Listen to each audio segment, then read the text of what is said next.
وألقينا فيها رواسي وأنبتنا فيها من كل شيء موزون wal ardo jeung bumi madadnaha kami geus ngahamparkeunana wa alqaina jeung kami nyimpen piha didinya rawasiya gunung-gunung wa ambatna jeung kami nuwuhkeun fiha didinya min kulli syai'in tina setiap perkara mauzun dumasar kana ukuran. Itulah Pak ayat yang ke-19 dari surat Al-Hijr. Pada ayat ini Allah melanjutkan penjelasan tentang kemahakuasaan Allah Subhanahu wa ta'ala. Ayat sebelumnya menjelaskan bahwa Allah telah menciptakan burujan, yaitu gugusan bintang fis samai di langit. Kemudian ayat ini Allah pun menjelaskan tentang bumi, bahwa bumi itu madadnaha, kami telah menghamparkannya. Maka ungkapan madadnaha, bumi dihamparkan oleh Allah untuk memberikan kenikmatan kepada manusia saat manusia itu berada di muka bumi. Itu satu. Dua, bumi dihamparkan itu wa alqaina fiha rawasiya. Maka supaya bumi itu tidak goncang, maka Allah menancapkan kami pancangkan padanya gunung. Jadi gunung itu sebagai penguat agar bumi itu tidak goncang.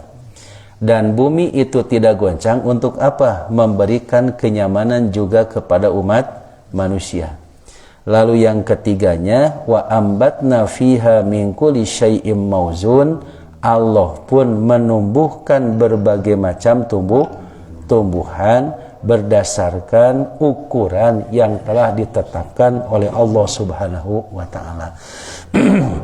Jadi itu adalah merupakan kemahakuasaannya Allah Subhanahu wa ta'ala. Sebagai ayat pembanding, Allah menjelaskan di surat Luqman ayat yang ke-10.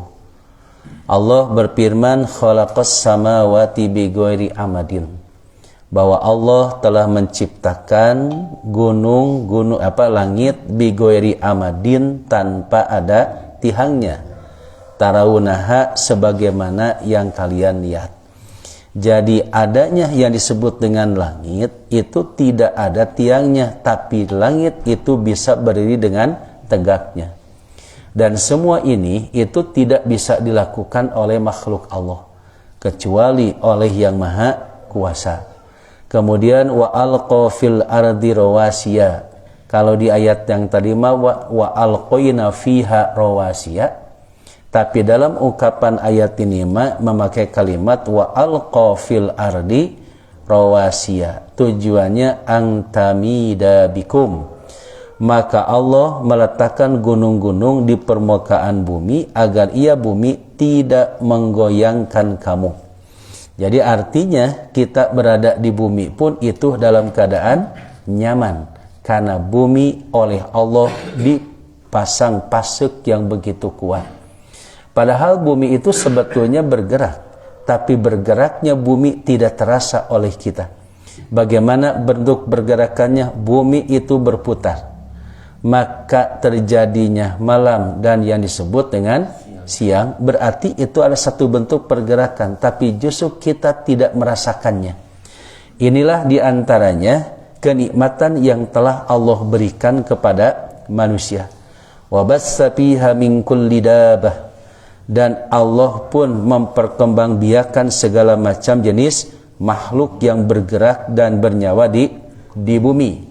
Wa anzalna minas sama'i ma'an fa'ambatna fiha min kulli zaujin karim, dan kami turunkan air hujan dari langit, lalu kami tumbuhkan padanya segala macam tumbuh-tumbuhan yang baik.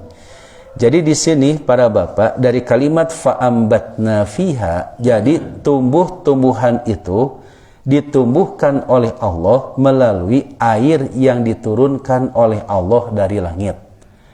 Maka air yang diturunkan oleh Allah dari langit itu pun biqadarin maklumin, dengan kadar yang telah ditetapkan oleh Allah agar bisa menumbuhkan tumbuh-tumbuhan yang ada di muka bumi. Maka air ini diturunkannya di tempat tertentu yang telah ditetapkan oleh Allah. Makanya kenapa sampai Allah bersumpah dengan kalimat wasyamsi, demi matahari. Kenapa kita harus memikirkan kaitan dengan matahari? Karena air itu bisa turun di tempat tertentu, itu tetap asalnya berdasarkan bantuan dari sinar matahari yang dikumpulkan kemudian di awan, lalu awan itu akan membawa air tersebut ke tempat berdasarkan perintah Allah.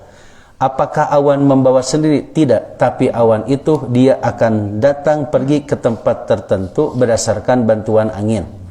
Maka setelah pas tempatnya berdasarkan perintah Allah, maka awan akan melepaskan air yang sudah membeku, kemudian diturunkan oleh awan dan dihancurkan oleh angin sehingga datang ke muka bumi itu dalam keadaan mencair. Ini biqadarin maklun, ini mauzun, telah ditetapkan oleh Allah kadarnya. Karena ada yang disebut dengan hujan buatan gitu. Hujan buatan itu hujan yang memang di awan kadar airnya sudah ada. Bukan berarti ditarik ke manusia ke langit gitu, ke awan, tapi kadar airnya sudah ada.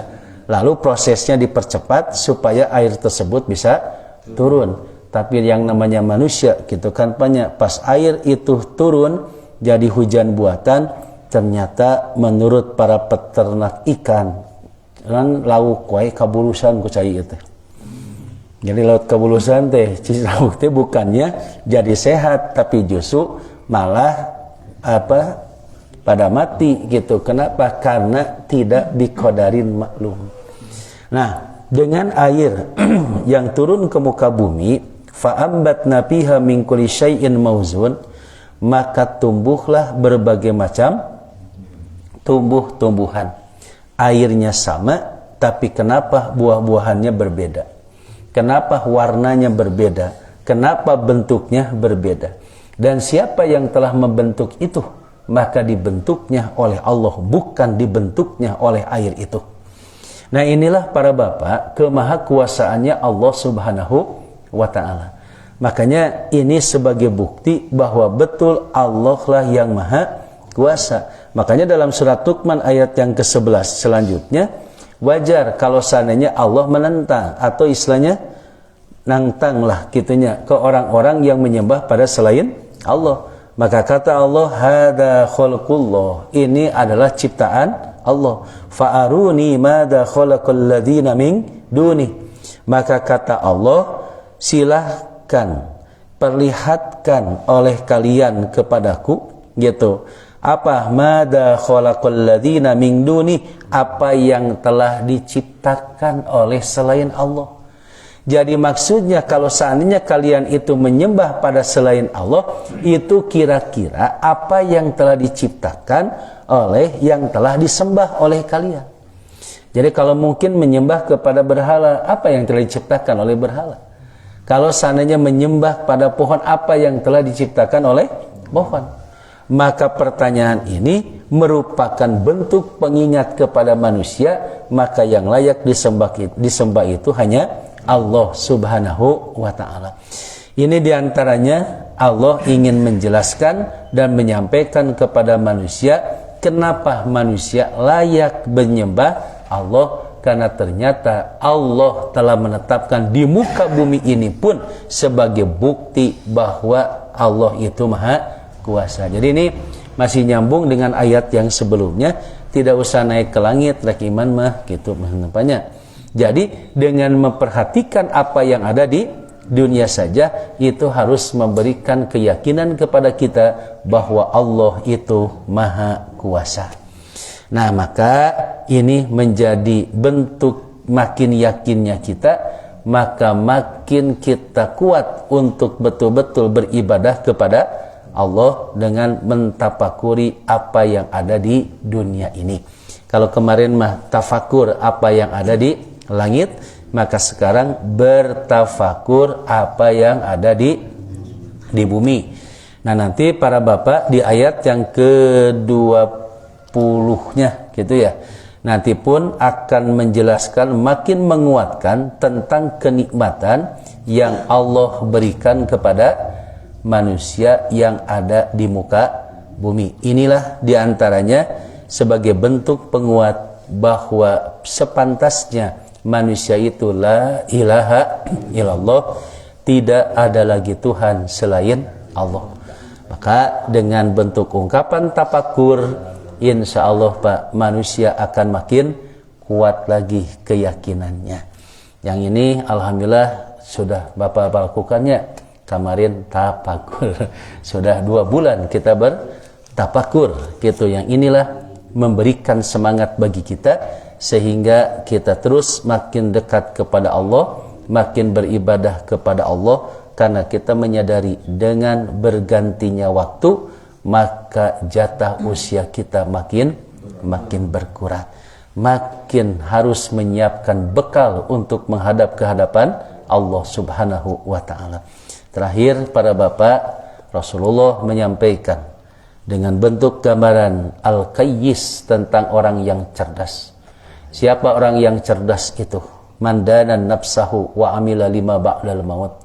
Orang yang cerdas adalah orang yang mampu mengendalikan hawa nafsunya. Jadi makin bertambah usia bukan makin rakus pada kehidupan dunia, tapi justru dia makin bertambah usia mampu mengendalikan syahwatnya, wa amila lima ba'dal maut, dan menyiapkan bekal untuk menghadapi kematian. Jadi Pak, nu cerdas mah makin tua makin soleh gitu. Tapi lamun makin tua makin gitu kan. Makin tersoleh eta teh makin tercerdas gitu. Itulah ayat yang ke-19 dari surat Al-Hijr.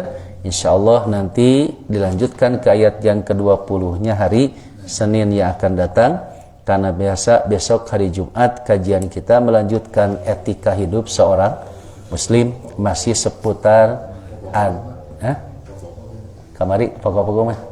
kemarin pokok-pokok ilmu tauhid, maka besok etika hidup seorang muslim, bahas etika terhadap diri kita sendiri, masih bab mujahadah kalau nggak salah ya gitu. A'udzu billahi minasyaitonir rajim. Wal ardo jeung bumi madadnaha kami geus ngahamparkeunana, wa alqaina jeung kami geus nyimpen fiha didinya rawasiya gunung-gunung, wa ambatna jeung kami geus nuwuhkeun fiha didinya min kulli syai'in tina setiap perkara mauzun numutkeun ukuran.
Laili Ahmad komentar ngawas di naos wengi pas